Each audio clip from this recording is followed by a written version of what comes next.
July August গণঅভ্যুত্থানে আশুলিয়ায় ৬ মরদেহ পোড়ানো সহ ৭ জনকে হত্যার দায়ে সাবেক এমপি সাইফুল ইসলাম সহ ৬ জনের মৃত্যুদণ্ডের আদেশ দিয়েছেন আন্তর্জাতিক অপরাধ ট্রাইব্যুনাল। এছাড়া ৭ আসামিকে যাবজ্জীবন ও ২ জনকে ৭ বছর করে কারাদণ্ড দেওয়া হয়েছে।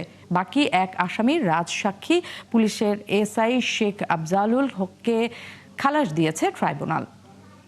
দুপুরে আন্তর্জাতিক অপরাধ ট্রাইব্যুনাল ২ এর চেয়ারম্যান বিচারপতি নজরুল ইসলাম চৌধুরীর নেতৃত্বাধীন ৩ সদস্যের বিচারিক প্যানেল চাঞ্চল্যকর এই মামলার রায় ঘোষণা করেন।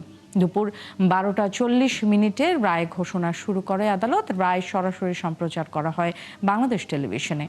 এই রায়ে সাবেক এমপি সাইফুল ইসলামের সব সম্পত্তি বাজেয়াপ্ত করে ভুক্তভোগী পরিবারকে ক্ষতিপূরণ দেওয়ার নির্দেশও দিয়েছেন ট্রাইব্যুনাল। এর আগে সকালে মামলার ১৬ আসামির মধ্যে ৮ জনকে প্রিজন ভ্যানে করে কারাগার থেকে ট্রাইব্যুনালে আনা হয়। এই মামলায় ১৬ আসামির মধ্যে বর্তমানে ৮ জন গ্রেফতার রয়েছেন, বাকিরা পলাতক রয়েছেন।